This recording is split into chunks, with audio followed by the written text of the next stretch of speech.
ఎవరా నువ్వు? దొంగ దొంగ పట్టుకోండి, అదిగో దొంగ పట్టుకోండి, అక్కడ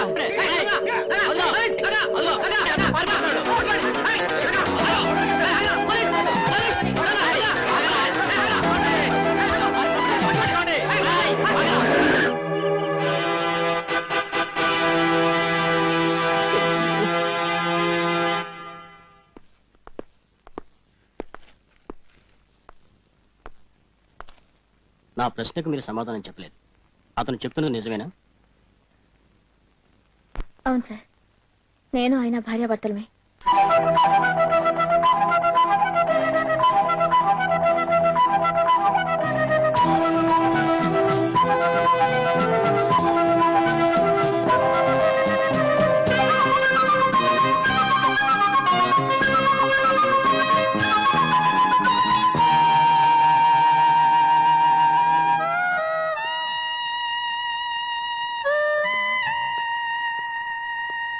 వెంకటేష్, నువ్వు చేతులతో కొట్టిన దెబ్బల కంటే ఇది ఇంకా ఎక్కువ నొప్పిగా ఉంది. పద్మ నీ భార్య అని తెలియక ఐఎమ్ సారీ బ్రదర్. అవును, మీ ఇద్దరు ఎందుకిలా విడివిడిగా ఉన్నారు? ఇది ఎవరికి వేసిన శిక్ష? ట్రైన్కి టైం అయింది, మీరు బయలుదేరండి.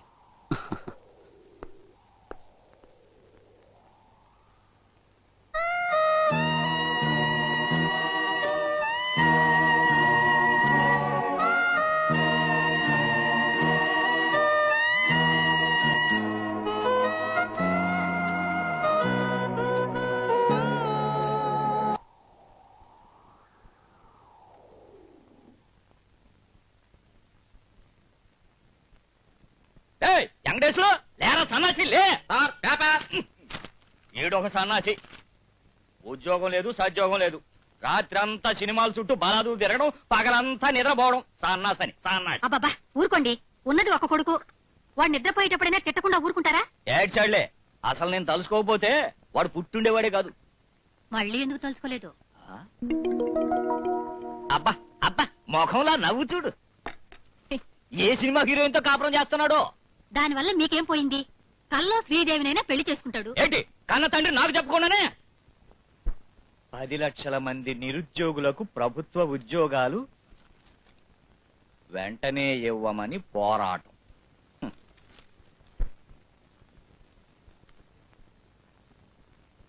పేకాడికి నా సైకిల్ తీసుకెళ్తావు. మొన్న పేకాడికి సైకిల్ తీసుకెళ్లి ఒక్క కాటికి ఒక్కొక్క పార్ట్ ఇచ్చేసి చివరికి సైకిల్ చైన్ మాత్రమే తీసుకొచ్చాడు. దాన్ని సైకిల్ షాప్ కి తీసుకెళ్లి ఆ చైన్ కి సరిపడా సైకిల్ కొన్నాను మమ్మీ. ఏట్రా నువ్వు నాకు చెబుతున్నావా? అసలు నేను తలుసుకోకపోతే నువ్వు పుట్టుండేడు కాదురా సన్నాసే. 10 లక్షలు కాస్ట్ దాంట్లో 1 లక్ష అప్పివ్వు, బిజినెస్ చేస్తానంటే ఇవ్వవు. కనీసం నీ దగ్గరైనా డబ్బు ఉందని మేమంతా ఈర్చిపడుతున్నాం. మీ నాన్న ఏమిట్రా ఒట్టు పిసినారే? పేకాటికి డబ్బులు అడిగితే సంతోషంగా ఇస్తాడు. ఎక్కడి నుంచి వచ్చిన కన్న తండ్రిగా పుట్టాడో. ఇద్దరి జాతకాలు కలిశాయన్నారు. మాకున్నది ఒక్కగానొక్క కూతురు. మా ఆస్తంతా అల్లుడికే. పోతే మా అమ్మాయికి చదువేం లేదు. చిన్నప్పుడే వాళ్ళ అమ్మ పోయింది, కొంచెం గారాబంగా పెంచాం. తాడుకి పాముకి కూడా దాని తేడా తెలియదు. నాకిష్టమేనండి, కానీ మా వాడికి ఉద్యోగం లేదు, ఇక మీద రాదు. ఇంత కట్నం ఇచ్చి పెళ్లి చేసి రేపు తీరా ఉద్యోగం లేదని. అందుకోసమే కదండి మీ సంబంధం కోసం వచ్చింది. పెళ్ళైన తర్వాత మా ఇంట్లో ఉండి పొలం పనులు అవి చూసుకోవాలి. మీ పొలంలో పనిచేయడానికి మనిషి కావాలంటే వేరే ఎవరన్నా చూసుకోండి. వెళ్ళనే నువ్వు లోపలికెళ్ళు. వీడేనండి మా అబ్బాయి. ఆరిని నువ్వేనా బాబా పెళ్లి కొడుకు? పొడుగు బాగానే ఉన్నాడు. మామయ్య మనకు బాగా ఉపయోగపడతాడు. బాబా లోపలికి వెళ్ళుకుని మంచిలు పట్టరా. నేను చంటి చంటి క్షమించు బాబు. ఏ ఉద్యోగం లేదు కదా, ఈ మాత్రం సాయం చేయకూడదా? పెళ్ళైన తర్వాత మనం దారిలో పెట్టుకోవచ్చు. చచ్చినా నేను ఈ పెళ్లి చేసుకోను. నాకు ఉద్యోగం లేదని ఎంత నీచంగా మాట్లాడాడో చూసావమ్మా. నాకు ఈ పెళ్లి ఖాయం చేస్తే నేను ఈ ఊరు వదిలి పారిపోతాను. పిల్ల లక్షణంగా ఉంది, ఫోటో చూడు. ఒరే పెళ్ళైన తర్వాత అంతా మనిష్టమే కదరా. అదేం కుదరదు. పెళ్ళైన తర్వాత చచ్చినట్టు పల్లెటూరులో కాపురం పెట్టాల్సిందే. నేను వాళ్ళకి మాట ఇచ్చాను రా.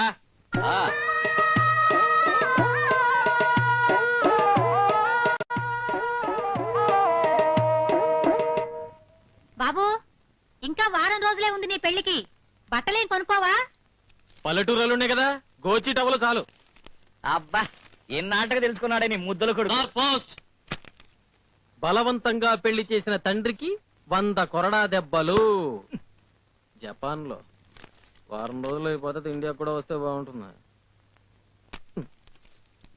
ఏంటి ఇది 2 శుభలేఖలు తిరిగి వచ్చాయి. అడ్రస్ తప్పు రాచావా?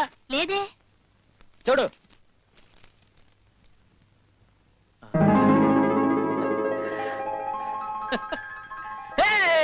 నాకు ఉద్యోగం వచ్చింది, నాకు ఉద్యోగం వచ్చింది. నిజమా? సరిగ్గా చూసుకో, ఎవరిదన్నా అడ్రస్ మారి నీకు వచ్చిందేమో. 6 నెలల క్రితం అప్లై చేశాను, ఇప్పుడే సెలెక్ట్ అయినట్టు కవర్ వచ్చింది. ఈ నెల 15th జాయిన్ అవ్వాలి. అది ఎలాగరా సన్నాసి? 14వ తేదీ కదా నీ పెళ్లి, వీలు పడతాను రాసేయి. కావాలంటే పెళ్లి క్యాన్సిల్ చేస్తాను కానీ ఉద్యోగంలో జాయిన్ అవ్వడం మానను. ఈ ఉద్యోగం లేదన్నా కదా నన్ను ఈగా దోమ కంటే హీనంగా చూస్తున్నారు. అది కాదురా. మిస్టర్ అమ్మా నీ మొగుడు పేరేంటి? పాపారావు. మిస్టర్ పేకాడ పాపారావు, ఇక నుంచి నా పెళ్లి గురించి మాట్లాడాలంటే నాతోనే మాట్లాడాలి. ఏమిటండి మినిస్టర్ ఈ రోజుల్లో మినిస్టర్ అవడం చాలా తేలికమ్మా. ఒక గ్రాడ్యుయేట్ కి ఉద్యోగం రావటం చాలా కష్టం. మన ఊరు మొత్తం మీద వెంకటేష్ ఒక్కడికే ఉద్యోగం వచ్చింది, అందుకనే ఊరేగిస్తున్నాం.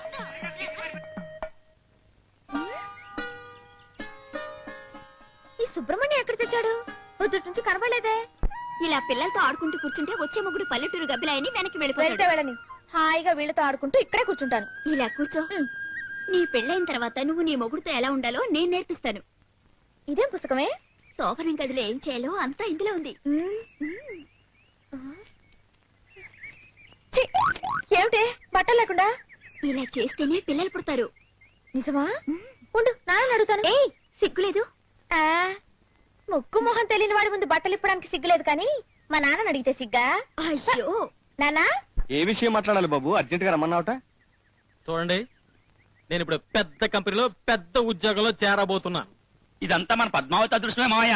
అవునయ్యా, నేను వేసుకున్న షర్టు ప్యాంటు షూ చెడ్డి అన్ని మీ పద్మావతి అదృష్టమే. చాలా శుభలేఖలో నా పేరు కింద ఆఫీసర్ సుజనా పద్మిని లిమిటెడ్ అని వెయ్యాలి. శుభలేఖలు ప్రింట్ అయిపోయాయి కదా బాబు? పర్వాలేదు, తగలబెట్టండి, మళ్ళీ కొత్తవి ప్రింట్ చేయండి. వీటిల్లో చాలా వరకు పంపించేశాం బాబు. పర్వాలేదు, మళ్ళీ ఇంకొకసారి పంపించండి, లేకపోతే పెళ్లి క్యాన్సల్. అదంతా నేను చూసుకుంటాను బాబు. అసలు ఇంతకీ మన జీతం ఎంతేటి? ప్రారంభంలో 1500, అంటే 15 పక్కన 2 సున్నాలు. ఛీ, ఇదే మా ఊర్లో 10 గేదెలు 10 ఆవులు పెట్టుకుని పాలాపారం చేస్తే ఎంత వస్తుందో తెలుసా? 15 పక్కన 3 సున్నాలు. మాయా పిల్లలు వచ్చేసారు. ఆడత పెళ్లి మటమ్మా. దగ్గర సన్నాసే. ఇదిగోండి, ఇవాళ వాడి పెళ్లి. వీళ్ళందరి ముందు సన్యాసిని పిలవడం మానేయండి. పైగా వాడు ఆఫీసర్ కూడా. సర్లే, నమస్కారం. నమస్తే. పెళ్లి కొడుకు హారతిచ్చి లోపల తీసుకురావే. హ్యాపీగా కంఫర్టబుల్ గా జరిగింది. ఓకే, హరిని ఆడు పెళ్లి కొడుకు కదే, డ్రైవర్. ఇతను పెళ్లి కొడుకు. మా అమ్మగారు నాన్నగారు. నమస్కారం అండి. పెళ్లి కొడుకు బాగానే ఉన్నాడ్రా. పక్కన ఆ పిల్లెవరు? పెళ్లి కొడుకు కాదమ్మా, పెళ్లి కొడుకు తండ్రి గారు తల్లి గారు. ఏమీ అనుకోకండి అమ్మా, నా కళ్ళు సరిగ్గా కనబడవు. పర్వాలేదండి. ఆ మెళ్ళోదంతా బంగారమేనా? అమ్మా అమ్మా, నాకింట్లో పనుంది, మీరు మాట్లాడుకోండి. 100 సంవత్సరాలు వచ్చినా మీ ఆడవాళ్ళకి బట్టల మీద బంగారం మీద మోగిపోదు. ఏమండి బాగున్నారా? పొద్దున్నే భోంచేశాను. అర్థమైంది అర్థమైంది పొద్దున్నే భోంచేశాను. అర్థమైందిరా ముసలాడా.